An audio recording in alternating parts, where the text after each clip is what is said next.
Hi there everyone, welcome to today's webinar just before Easter. My name's Sarah from AIHS and today's webinar is an introduction to OHS certification by the Australian Institute of Health and Safety. So before I introduce the presenters, I just want to let you all know that the presentation will be recorded, and later today, whether you're attending or not, or if you've registered, you'll receive a copy with a video and a podcast, so you can share that onwards, and some other information like how to contact the AIHS. It's going to be a little bit interactive, so there'll be some opportunities to chat. So it would be great if you can participate in that. And also there'll be a poll. If you have any questions to direct straight to me, you can use the chat. And during the presentation, you can ask any questions in the Q&A panel, and we'll endeavour to answer them at the end. So with us presenting today, we've got Jo Kitney, and Jo is the chair of the AIHS Certification Governance Committee and a member of the AIHS College of Fellows, with 25 plus years working in Australia and the UK. Jo has a strong appreciation of the importance of capability, credibility and standards of practice for those working in health and safety. Based in Brisbane, Jo is the Managing Director of Kitney, OHS and Toolkit Solutions, and Director of Jambal, an Indigenous consultancy based in Cairns. And Jo works across industry with small, medium and large organisations, WHS regulator, workers' compensation, insurer, unions and employee associations. Wow. Okay, and also today we've got Kelly Somerville. Kelly is responsible for managing the certification program, liaising with candidates, assessors and the volunteer governance committee in all aspects of the program. She has recently joined the Institute in this position, having come from a background in hospitality and project management. So Kelly is looking forward to supporting applicants on their journey towards certification. And we have one more panelist, and that's Tanny Liu, also from the Australian Institute of Health and Safety, and she is joining us just to help answer any questions if required. So over to you, Jo. Thanks for joining us, Jo and Kelly and Tanny. Thank you so much, Sarah, and a very big appreciation to AIHS for hosting the webinar today. Very much appreciate the opportunity provided, and also the importance of these type of webinars for the health and safety profession and those working in health and safety. So thanks for inviting us on today. Yeah, absolutely delighted to join, and particularly having Kelly here with us presenting also. Although I think that she's preferably not presenting, because she's a new incumbent to the position of certification coordinator. So welcome, Kelly, also to the Institute and to webinars on the subject of OHS certification. So in terms of the webinar today, I'm assuming that it'll take somewhere between 30 to sort of 45 minutes. And the aim really is for us to be able to provide you with a really good overview of certification. So that's providing its background, the importance of it to the profession and practitioners and those working in health and safety, to provide you a brief overview of the application process. So that is the background information just in relation to the categories of certification, the criteria that we use in order for people to path their way through, the fees associated with it, and then what you can expect in terms of process and turnaround in order to receive the outcome. There's opportunities for questions and answers at the end, as well as some further information. Sarah mentioned that we've also got some polls and some chats. So this is really intended to be an informative, but informative as well as informative presentation. So please do use the chat function if you've got any questions or comments or feedback, or if you want further information. Please use the chat function, because actually that type of feedback is really important.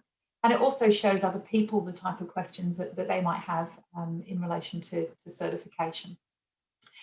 So moving forward into the presentation itself, the first thing I'd actually like to do is to hand it over to yourselves and ask how you heard about certification. So this is helpful for me as a presenter, just to be able to get that background information. So if I could ask you just to put the chat response within the webinar function, and then Sarah is going to manage that and be able to provide us some feedback on it. So if I can just ask you to take a couple of minutes just to let us know how you heard about certification and your reasons for joining the assessment webinar today. Right, Joe, do you want me to read these out? Absolutely. Yeah, Sarah, if you wouldn't mind, as they're being logged in, that'd be great. Okay, so Caroline's saying from SIA when it started. Ian says from surfing the web. Dennis says he's an existing AIHS member and currently drafting an application for certification. Louise has heard about it from the AIHS emails, and Carl has said he has heard about certification through the AIHS but never got around to becoming certified. Colin's heard about it from the AIHS newsletters, and Caroline's wanting to get clarification on CPD points, and Shana's heard about it from the AIHS emails. So I think everyone, we can carry on, but I think they can read the chat too. So is any others? Yep. Yeah, that's great. So look, even just with those initial responses there, Sarah, we can already see that there's a breadth of reasons where people have heard about certification from and their reasons for joining. I picked up there that somebody's interested in CPD. So it's a really valid, important aspect of certification. So we do talk about it briefly as part of a lead up to and then life beyond certification. So, and then we've also got a CPD area within the AIHS. So this is the point where I would later within the webinar maybe ask Tanny just to provide a little bit of information there about CPD. Thank you so much. That's really helpful. Okay, so just in terms of background for certification. So what we have in terms of the certification, we've got a program that was established in 2015. And it's one of a number of programs run by the Institute to improve the capability and standing of OHS professions, the OHS profession, and then also contributing to the Institute's mission to provide or create safe and healthy workplaces. So the program was designed to assess or evaluate and confirm the education, experience and knowledge and skills that the AIHS and many stakeholders that were consulted in developing the program believe are important to giving confidence to employers, clients, workers and the community on the competence and the standing of the person providing that health and safety advice or service. So whether they're acting directly within a business or as a consultant or as an advisor, there's actually a solid competent base on which that advice is coming from. This is one of a number of programs that the AIHS use as a point of their accreditation for certification. So for example, they also work with higher educational health and safety courses, and they're also involved in various working parties and groups in relation to OHS policy and standards. So whilst certification is in itself a program, it also sits as a nested approach across the Institute as part of that furthering the vision and mission and standing of the Institute. So the programs all fit and supplement and support each other. And through certification, we really basically evaluate someone against a set of standards that attests, therefore, to their level of competence and capability. The basis on which the certification program was founded comes from the Global OHS Capability Framework. And that's an international framework that recognises the knowledge and the skills for the profession, and that whilst they might vary depending on the role, the experience of the individual, there are, however, some tasks that can be identified for those that are maybe early entries into working in health and safety, those that are maturing and gaining their skills and gaining more senior positions, and those that are then acting in a more senior position in a leadership capacity. So there are skills and capabilities that are expected and identified for individuals that are on the journey of a career within health and safety. So within the capability framework, that breaks it down into practitioner and professional capability. And that differential was really important in establishing the certification program, because it really is a recognition of the health and safety industry and the professionals that work within it, and the practitioners that then may be pathing their way through into more professional level standing and skills and capability. So the program is articulated against that. So in terms of numbers that we've got currently about just over 1,200 individuals that are certified, and that number just progressively increases year on year. So the 3 levels that we have there are certified OHS professionals, certified OHS practitioners, and then also certified chartered health and safety professionals. And I'll go in and explain the different roles a little bit later. So what are the benefits for somebody being certified is that not only does it regulate the profession, and it also reflects the international standard that is used across globally, not just within Australia, but it also enables a career path for those working within health and safety. So their opportunity to see where you can navigate your way through the years of experience in order to gain those more senior roles if you're interested in doing so. So just in terms of the role structure, so a little bit of background as to how we manage the certification program. We have the Australian Institute of Board and Directors. Now, these are nominated positions of individuals working within industry, within health and safety, who are nominated and then appointed by their peers to sit on the Institute's Board of Directors. From the Board of Directors, there is then 2 committees that come from that. So one is the Certification Governance Committee, and the other is then the College of Fellows, 2 of those that sit side by side as board-appointed committees. And I'm the chair of the Certification Governance Committee and have other members on that committee who are also certified and work within industry in order to provide the governance and the assurance of the program. Looking though within the Institute as to where the program sits, we have the Board of Directors, and sitting underneath that then and answerable to the board is then the AIHS's Chief Executive Officer. So that's David Clark. From reporting into David, and this is where the program starts to have its structure, we then have Kelly, and Kelly's role is as the certification program coordinator and undertakes basic qualifications assessment. So Kelly joined the Institute about 3 weeks ago now, so welcome on board, Kelly, and has absolutely hit the ground running. So we have a good program with good structures around how the certifications are completed. And Kelly's role and the experiences that she's had previously really nicely marry and fit well with that role. So that's an excellent addition into the program team. So sitting with Kelly though, then in terms of the actual certification, we have the Demonstrated Capability Lead Assessor, and I'll talk about demonstrated capability as we move through the slides. Now, there are times when the assessments are not always straightforward. We might have an overseas applicant, may have somebody that's got many years working in health and safety, but they don't have maybe a health and safety qualification that is a direct entry point into the certification assessment program. So where we have those more complex assessment programs, we do have a complex qualifications assessor. And so Kelly is able to refer out to them and get some feedback and guidance on how we can assist and support somebody to gain certification if we can do. So once we have the Demonstrated Capability Lead Assessor, they then have a panel of Demonstrated Capability Assessors. And those are individuals who had an expression of interest to support the program. And they then take the responsibility beyond doing the checks on somebody's academic credibility or attainments, which is what Kelly does. The Demonstrated Capability Assessor review the reports and undertake interviews in order to do a peer-on-peer assessment of the application.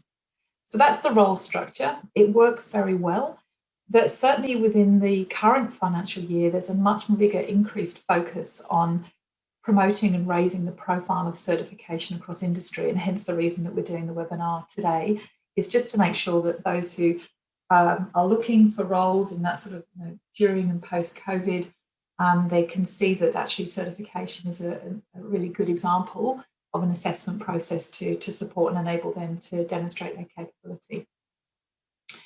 So moving over then into the value that certification has across industry. So whilst it created a means of evaluating and confirming the capability of professionals, it also has given employers their confidence in terms of knowing the capability and competency of the individual that they may be looking to gain that health and safety information from. And then, of course, the career pathway opportunities as well. And importantly, certification is not something that is just an Australian concept. So if we think about other organisations across, health and safety organisations across, so whether that be in USA or Canada or the UK or Europe, they also have certification programs for health and safety. So it enables us to keep up to speed with what is becoming an international approach to that standing.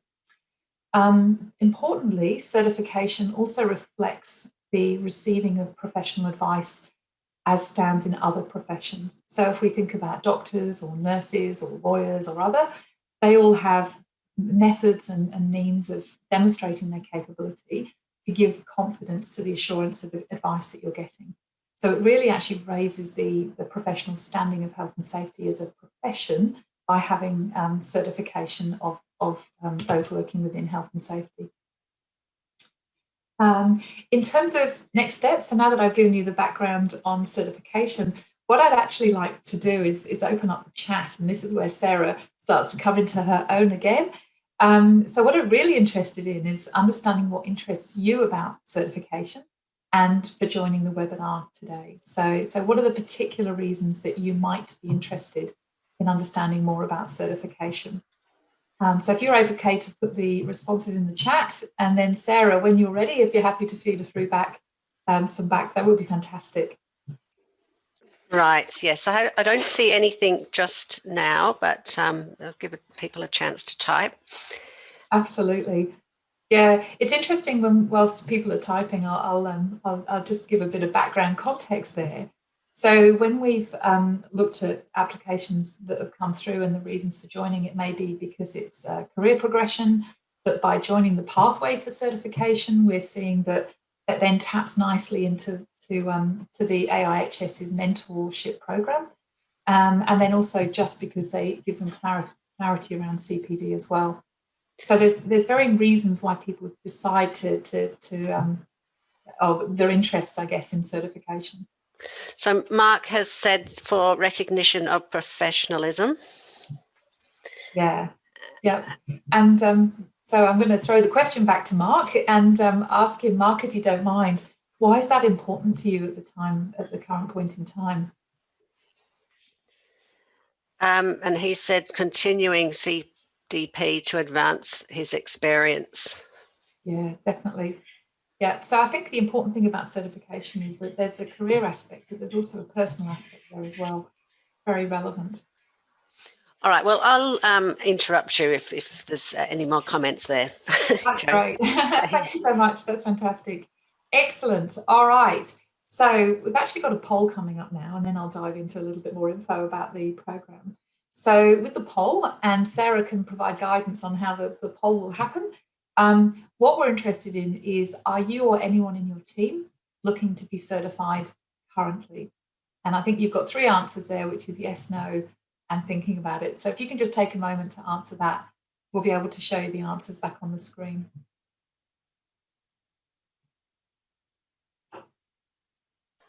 Okay, so I'm just watching that poll be filled out. I'm just waiting a couple more seconds. Most people have already voted, just a few more to go. It's like watching a race. I'm just going to read a chat out while they're doing that. It's from Shane. He said, I've been working in the industry for 15 years. I have been a senior safety and training coordinator for 12 years in the mining and construction industry, managing health and safety on remote mine sites, interested in seeing what the certification process is about and what value it can add to my career. And Colin has also said for formal acknowledgement of his skills and maintaining currency in CPD. So I'm going to end the polling now, and you'll see and share the results. Hopefully you can see them. Absolutely. So we've got, so I'm just doing a quick count up on numbers as well. So we've got just over 20 people on the webinar, which is a great attendance. So thank you so much for attending. So, all right, so 50% or 52% are looking for certification now. So there is some further information at the end of the session that you'll be able to know how to path your way through next. For those of you that are unsure or thinking about it, Absolutely, we're really keen to talk to you, and then you can help make that important decision as to whether you want to progress to certification. Thank you for your answers there. Okay, so in terms of certification and the application process, when we were looking at the certification program, we found it really important that it was a nested approach that enabled somebody to come from more junior levels of working in health and safety right the way up to that recognition of more senior practice. So for that reason, there are two key areas for certification. And within those, then we have different categories. So if we firstly look at the in-training certification, that provides for those that are both a trainee. So that may be somebody who's currently on a course of training or in a more junior position. And then those that are actually graduating out of certification but haven't yet got the skills and the years of experience that provide for the general professional certification at a practitioner, professional or chartered professional level. So that's the reason why we have that in training certification. So for those who maybe at this point in time feel they don't have the skills and the experience, there are still also ways to path your way through up to that generalist professional certification.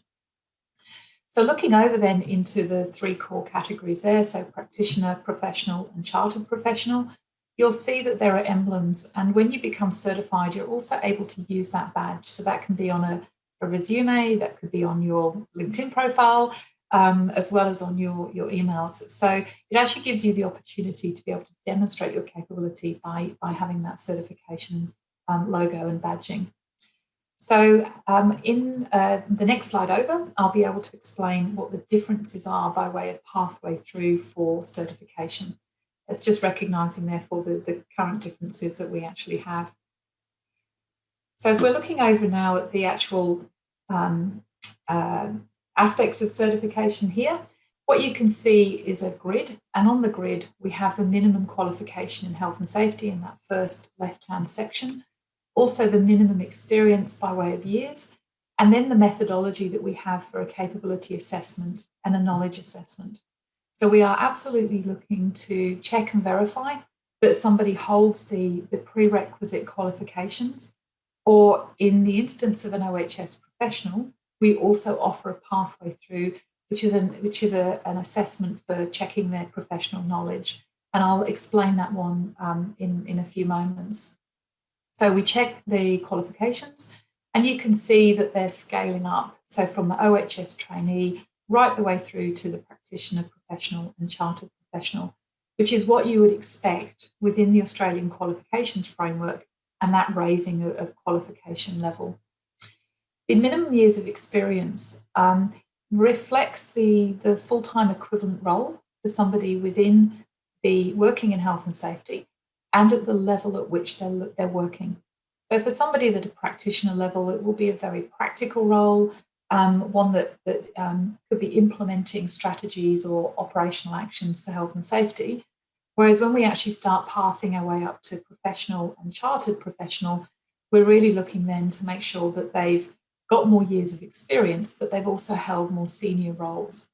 So they may be designing health and safety strategies, managing a team, leadership in health and safety, so that they can demonstrate that they are operating at that higher health and safety level.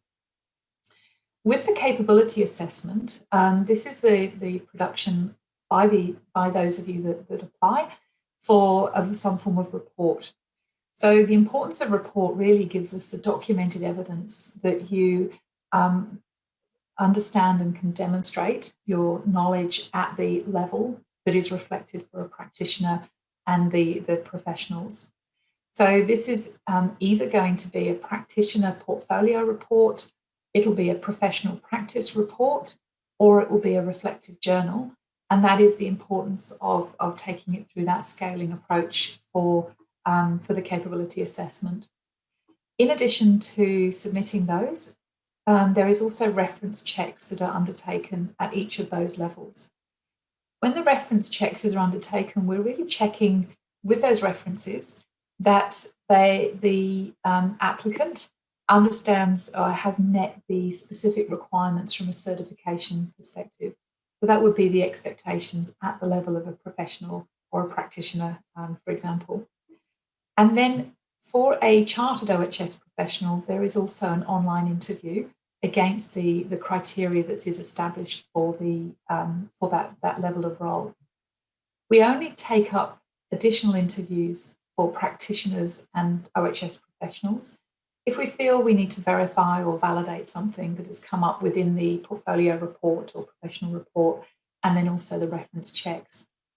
The amount of times we do that is very limited, but it just provides us the opportunity to do so if we need to, because we want to be really fair to everybody that's putting an application in. Now, you'll notice on the bottom that there's a row there for knowledge assessment. So with the knowledge assessment, what we've identified for the OHS professional level is that there are many those working in health and safety who maybe have years of experience but didn't get the opportunity or at the time or other reasons to actually go and do some tertiary level qualifications. So that would be having a bachelor or a grad diploma or a master's in health and safety or related health and safety areas.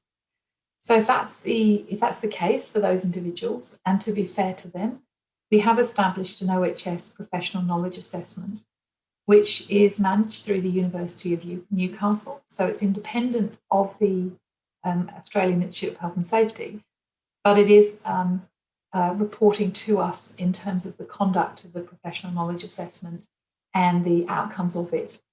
So with that, it's a combination of an online 80-question multiple choice assessment based on the body of knowledge. So if you're not familiar with the body of knowledge, it's a really important document and information that is available through AIHS. And so that's a really important base on which that assessment is undertaken. There is then also the submission of a report. It's an academic piece of work, but with a practical overlay. So it's taking a case study, producing a report based on that, so identifying the legal aspects, the investigation of the case study, which is an incident, looking for the hazards and the risks and corrective actions that need to be considered. So that report gets evaluated through the university, and then they also do an online viva, which is where they take an academic as well as a health and safety individual, and they will talk to you about the report, any findings, and clarify any points. So that provides a very important pathway for those that are working in health and safety but don't necessarily have the current academic credentials to be able to pathway through to OHS professional level. So if you need any more information on those areas, you can see the link at the bottom there for the criteria requirements and then also the fees. Oops, flicking over to the next slide here. So just thinking about the fees, it is a voluntary and it's a not-for-profit approach from the Institute's perspective. So they do try to keep and maintain the costs at a lowest possible level for anybody going through. So the certification fee is based on the level of entry. So that's coming from a trainee through to a practitioner, professional, and chartered professional. So you can see that they're a reasonable low-level cost. You'll notice that the pathway 2, which is the professional knowledge assessment, has a higher cost associated with it, but that's because of the involvement of the university and the stringency within which they're going through the assessment process. So once you've had your application assessed and certification is undertaken, it then goes into a certification maintenance fee. So that's an annual fee, which is managed through the Institute in order for you to maintain and retain that certification. So as well as paying the annual fee, there's also checks just to make sure that you've got your CPD undertaken in order to maintain that certification standing. And there is an upgrade fee as well. So if an individual has got a prior level of certification and they're looking to upgrade, so that's a practitioner going to a professional, we're then able to offer an upgrade fee because you're already known to the Institute and we want to encourage people to have that pathway through from a career perspective. So I'm going to stop at that point and I'm just going to take it back to Sarah. I've noticed that there's various chats coming through. So Sarah, is there anything relevant that's come through there just in terms of questions that would be good to pick up at this point in time? Okay, so Kelly, I'm sorry, I'm losing track where I am, but sorry, Caroline has said she's already certified, and Carl has said, I'm interested in certification as it provides another layer of professionalism in the industry as well as encourages him to maintain continuous skills development. I'm interested in the process of applying how CPD points fit into this, e.g. are they relevant pre or only post certification? Do you want to answer that? Yeah, absolutely. So CPD is really important from the moment that anybody enters any profession, as well as health and safety. So the recording of your CPD, particularly in relation to your academic qualifications, will become really important when you're applying. So having a record, a resume, and a listing of your CPD is important. So that's both leading up to and then during the qualification, the assessment process, but particularly important post certification. So yes, maintaining that. But the important thing about CPD is maintaining it relevant to the level you're at. So what we're finding is that certainly at a practitioner level, it's very much learning and being able to extend somebody's knowledge to be better and more able in that practitioner sense. In terms of moving up through to professional levels, though, CPD can also be about a reflection and being able to provide those insights back. So that could be presenting at conferences and other areas like that. So CPD can be a range of activities. The most important thing that it's relevant and it enables somebody to maintain their professional level and standing. Okay, I think that's it for the chat for now. There is a question, but from Avril, what is the expectation of various industries in applicants having certification? Yeah, so I'm gonna try and second guess and hope I answered the question correctly for you, Avril. So are we thinking about, I'm going to ask Avril actually just a bit of clarity there. Do you mind just providing a little bit more detail about that question so that I don't answer it in the wrong way for you? Might have to wait a second for that. Give her a chance to respond. Absolutely. And I can always come back to that question afterwards, so we'll keep that question there. Yeah. Yeah, definitely. Cool. Okay, I've got a note here, so I'll come back to that one as well. So when we think about the process for certification, so just looking at the application process, so there's a basic 6-step approach, and we're trying to keep it simple and easy for anybody that is going through the process. So you hop online, you can see information there about the certification process. There are examples of reports so that you can understand that there is no set format. It's more important about keeping it relevant to you and being able to provide the information in a way that can be assessed. So the application process and the information is all available. If you've got any queries, this is where Kelly comes in. And then also we have Tanny Lou, who is the membership coordinator. And so between Kelly and Tanny, they're both available to answer any questions that you might have. So once you actually put the application in online and of course, credit card details in terms of membership fee, then it kicks the ball rolling from the Institute's perspective. So step 2 for them is to look at the qualification and experience and to get those assessed. And that's where we would pick up any complex assessments and look to navigate through those as rapidly and as speedily as we can do.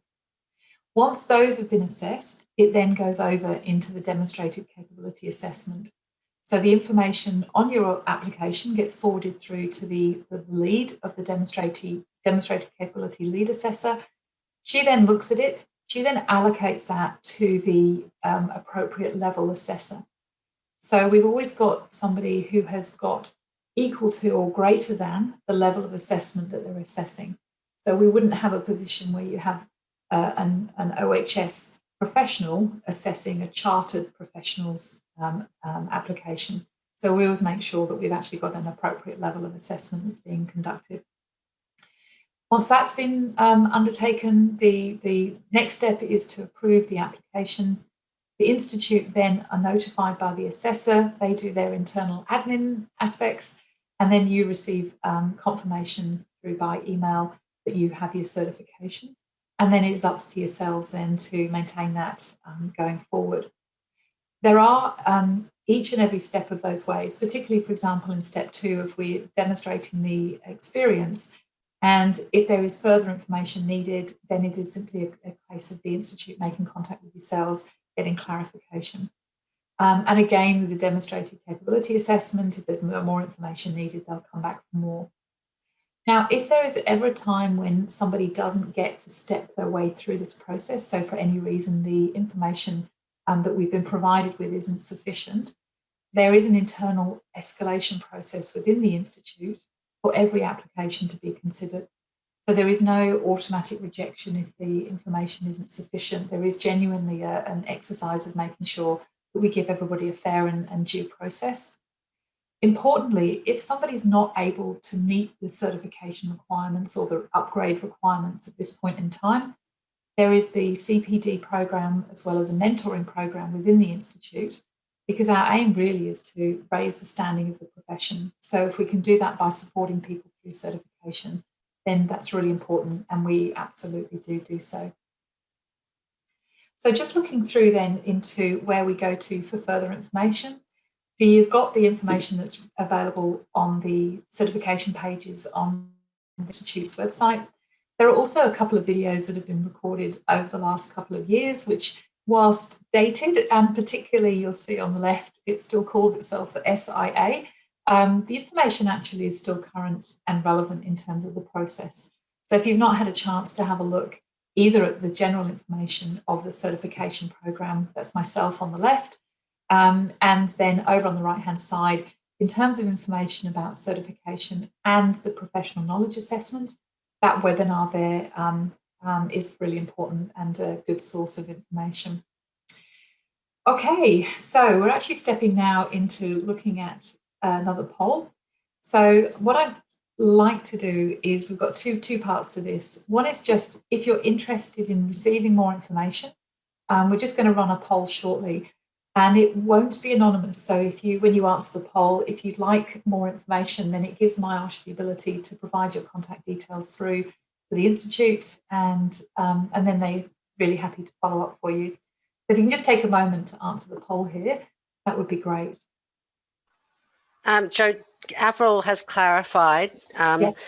So they said, do certain industries have an expectation communicated through the AIHS that applicants will have certification? Yeah, that's a really good question. And so at this point in time, from an industry perspective, it would be more about that individual organisation within the industry, and if they recognise the importance of certification. So there are no industries as yet, like manufacturing or transport or aged care or healthcare, that have stipulated that certification is a mandatory requirement for applications. What we are seeing, however, is that for roles that are being recruited to, it'll either be put in as a desirable criteria, so therefore having that is seen as a benefit or a bonus in terms of that application process, or it becomes a mandatory item if there is that you have certification or the ability to attain it. And so they're the two areas that we're starting to see from a recruitment perspective. Okay, and Avril has also asked, is there a list of companies that you are aware of that recognise certifications? Yeah, interesting question. So from an institute perspective, I don't have a list of that. And in fact, as you asked that question, Avril, I'm like, well, actually, that would be a really good poll, and maybe we should think about doing that in the few months ahead. I looked at my areas of practice. So if I took my institute hat off and then if I put my Kitney hat on, so for my business, we're seeing an increasing number of recruitment companies being aware of it and then seeing it as a differentiator. So within the businesses that we work with, there are certainly a proportion that have that as an expectation within a position description. I can't give details of them, and I don't have a current list from an institute. All I can say is that there are increasing interest in numbers, and we're expecting those numbers to go up, particularly in relation to having Kelly's role. So promoting and having a presence of the certification program in industry, you can expect that to increase over the coming months and years ahead. Okay, there's no questions at the moment. Great. Okay. So how do we do on the poll there, Sarah? Well, most people would like you to contact them. Excellent. So there we go. So Kelly, I'm sure you can give everybody a wave if you're there, just to let them know that it'll be you making that contact. And then sitting behind the scenes with Kelly is Tanny, who's got many years of experience on the program, so she certainly can back up and support Kelly with any sticky questions that you might get through to her. Okay, so the great part about coming to the tail end of a webinar is that we always get the opportunity for questions and answers. So we've certainly got time to do that over the next 5 or 10 minutes. So if anybody's got any questions that they would like to throw at us, you've got myself, you've got Kelly, and you've got Tanny here, and we're absolutely able to answer questions if you have any. So please do think about putting them in the chat function. I'll just give a few seconds to think about it. Yep. Yeah. Great. All right. Well, while they're thinking about that, I'm going to just put a link in the chat, which has upcoming webinars. They are, everyone knows they're every week to all panelists and attendees. Now, there's next week we've had Matt Brearley present before on heat stress, but he's going to be talking about what happens to workers when it's hot. There's a growing body of evidence that demonstrates that workers are more prone to injury in hot weather. That's on next Thursday. Then we've got driving, and just to note, for those in the eastern states, I think the daylight saving has finished, so it's no longer 12:30. It's going to be 11:30s on Thursdays. Then on the April 15th, we've got one on driving a positive safety culture that'll be presented by the team at Centis, and they're going to give you a practical roadmap for setting up your next cultural transformation project for success. And there's been a lot of talk recently about critical control management. So we have a company called Mitchell Services on April 22nd, and they're going to discuss a new and novel technology that's having a significant impact on operations. So that's for critical risk management. Now, there is a chat. Oh no, that's just Tanny answering a question directly. It actually, yeah. There's no more questions, Joe. I think people are going to get an email later with your contact details. They'll probably know how to contact you anyway. Contact Kelly and hopefully get the process rolling to get certified. Absolutely. Thank you so much then. Sarah, you've been an absolute superstar managing the poll and the chat behind the scenes. And thank you so much for Kelly and Tanny for being available on the webinar today. And thank you so much for those who have joined the webinar. It's always really interesting to be able to demonstrate the importance of certification. And welcome to the program if you're new to it or thinking about joining. Absolutely more information available from the Institute if you want to consider it. And for those of you that are certified, thank you for supporting it, because it is actually the groundswell of those who see the importance of certification that over the short, medium and longer term helps to raise the standard on which the health and safety profession is viewed and seen, and the career pathing within it. So that's actually really important. So thank you very much. All right. Thank you, everyone. I'll just a quick check of a chat. No, that's okay. Thank you for everyone for joining us today. We know you're busy, so it's great to be able to share this information with you. Please email me anytime if you have ideas for webinars. I hope everyone has a really good, long weekend. And thank you, Joe. Thank you, Kelly. And thank you, Tanny. See ya. Absolute pleasure. Everybody enjoy the long weekend. Thank you so much. Bye. Have a good rest of the day.